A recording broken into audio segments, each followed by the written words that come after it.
Hola, como es probable que el lunes tengamos poco tiempo para nuestra reunión, las invito a escuchar los textos que hemos preparado para esto.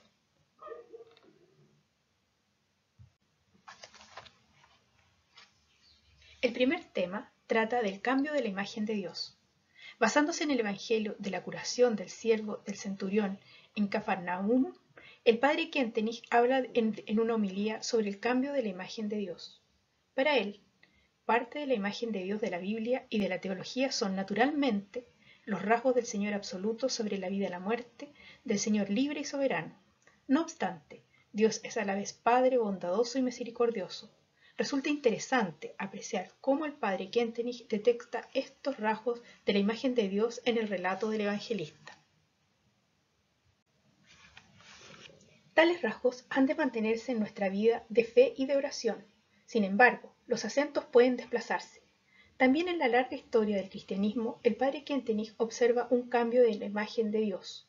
El fundador está convencido de que para nuestro tiempo Dios quiere que se produzca un cambio y que se acentúe la misericordia del Dios Padre, que se ponga un énfasis extraordinario en los rasgos paternales de Dios.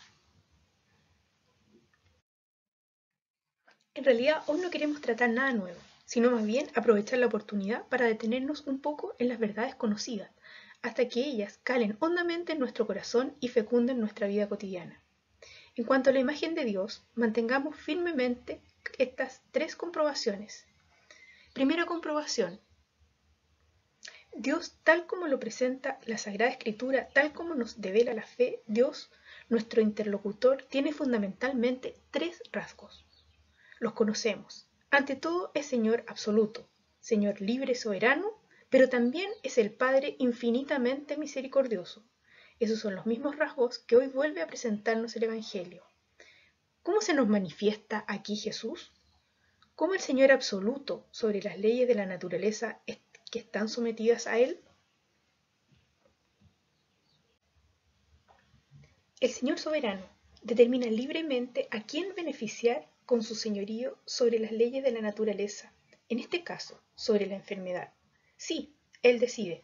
Ciertamente conocemos, y lo vemos en este caso, la condición para que el Señor despliegue ese poder, que se lo pidamos.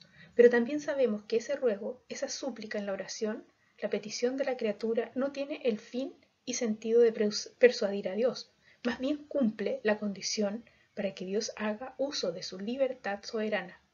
De ahí la súplica del centurión: Señor, ven y cura a mi siervo. Y finalmente, la imagen de Dios Padre bondadoso. ¿Qué le regala al enfermo? ¿Qué le regala al Padre y a toda la casa? Al enfermo la anhelada salud, y al Padre y a toda la casa la fe viva. Ciertamente la fe inspiró al centurión a formular su petición, pero era una fe débil. Por eso Jesús dice: tienen que ver milagros porque si no, no creen. Y cumple en parte ese pedido, ya que no va a la casa del centurión. Esa ha de ser una prueba para la fe del centurión. De ahí que le responde: ve, tu siervo está curado. Luego de encontrar a su siervo efectivamente curado, el centurión pregunta: ¿cuándo sucedió el milagro? Fue en el mismo minuto cuando Jesús se lo dijo: ve, tu siervo está curado. Y el fruto de esa curación milagrosa, el centurión creyó. Vale decir, creyó viva, profunda, íntimamente, fuerte, permanente y fecundamente, no solo él, sino toda su casa. Segunda comprobación: hay que recordar y tener en cuenta estos tres rasgos de la imagen de Dios. Hacerlo siempre, sobre todo en la oración. Si vemos a Dios únicamente como severo, Señor absoluto, la criatura se derrumba, se siente fuertemente como esclavo. Por otra parte, si se nos ve solo como el Padre misericordioso, prescindiendo de los rasgos enérgicos, entonces la imagen de Dios será extraordinariamente blanda, tal como lo hemos puesto de relieve varias veces. Se correrá el peligro de que el orante sienta a ese Dios como débil abuelo que no despliega ninguna fuerza educadora o formadora. Reitero que hay que tener en cuenta los tres rasgos de la imagen de Dios, siempre de manera simultánea, lo que no impide el acento recaiga en uno u otro rasgo en alguno de los casos. Sabemos ciertamente por nuestra propia vida, por observaciones hechas en conocidos y parientes, sin duda que hoy existen muchos cristianos que ven a Dios, al Señor absoluto, de rasgos extraordinariamente severos, duros, el juez absoluto de vivos y muertos, que da escalofrío, que suscita espanto, miedo y angustia. Si bien Dios también es juez riguroso, hay que ver a la vez sus rasgos de Padre misericordioso. Al observar esta evolución de la imagen de Dios en nuestra propia vida, quizás advirtamos que tal imagen ha experimentado un fuerte cambio. Es perfectamente posible que como fruto de nuestra evolución personal nos hayamos esforzado por poner el primer plano entre los rasgos de la imagen de Dios, los paternales, y que nos hayamos dejado inspirar por tales rasgos paternales, lo que nos ha llevado a vivir y experimentar, especialmente en la oración, una relación con Dios de sencilla fidelidad.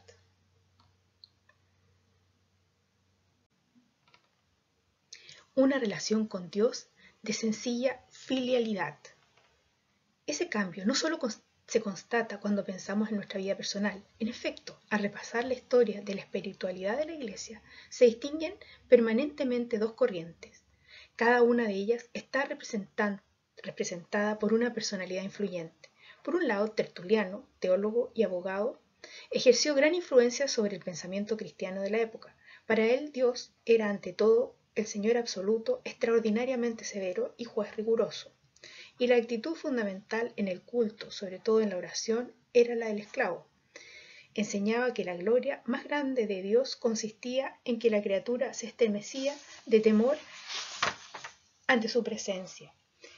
Dicho con cierta unilateralidad y exageración, en la imagen de Dios tertuliano se pone de relieve los rasgos del Señor absoluto y severo, del Dios riguroso, que nos hace poner de rodillas y nos infunde un sentimiento de vida propio de un esclavo.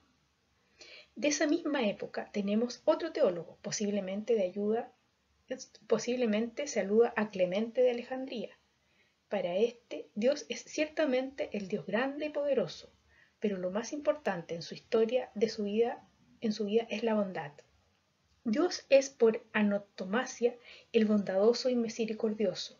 Su omnipotencia lo ha motivado a crear el mundo, a fin de manifestar su bondad para con todas las criaturas. Dios ama las obras de sus manos, pero sobre todo, así lo destaca él, ama al ser humano, su creación predilecta.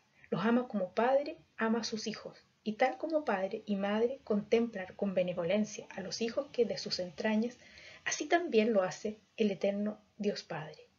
Él se alegra infinitamente de observar a sus hijos aquí en la tierra y de guiarlos paternalmente.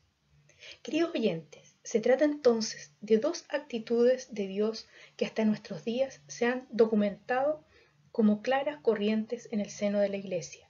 En el transcurso de la historia, ambas corrientes, unas confluyen y otras se separan. Y actualmente, ¿cuál es el rasgo dominante en nuestra imagen de Dios cuando nos ponemos en presencia de Él? Cuando oramos o bien realizamos otros actos religiosos. Sin duda, todos somos pecadores y es necesario cultivar la conciencia de serlo, así como la conciencia de la distancia que nos separa de Dios. Pero la segunda es, ¿cuál es el sentimiento dominante en nuestra espiritualidad? En cuanto a nosotros, los que hemos proclamado tan decididamente la imagen paternal de Dios, recordemos que tal imagen mantiene su vigencia. Por eso, nuestra actitud fundamental ante la vida es extraordinariamente optimista y no pesimista. Cultivamos una atmósfera de Magnificat, siempre optimista, incluso cuando sufrimos nuestras debilidades, nuestra miseria, nuestra condición de pecadores. Estamos convencidos de que esa conciencia de limitación, pecado y miseria es el gran medio para atraer sobre nosotros con tanto amor, profundidad y fervor el amor misericordioso del eterno Dios Padre. Y una tercera comprobación. Dios exige del mundo de hoy, del cristianismo de nuestros días, un acento extraordinariamente fuerte de los rasgos paternales de Dios, pero no dejando de lado sus otros rasgos, no descuidarlos. Seamos realistas. Dios es y seguirá siendo el Señor sobre la vida y la muerte. Por tanto, han de seguir vigentes sus rasgos de señorío y poder. Pero, así nos parece, Dios nos pide para este tiempo que tomemos en cuenta especialmente sus rasgos paternales, que lo veamos como Padre y a nosotros como sus hijos muy amados.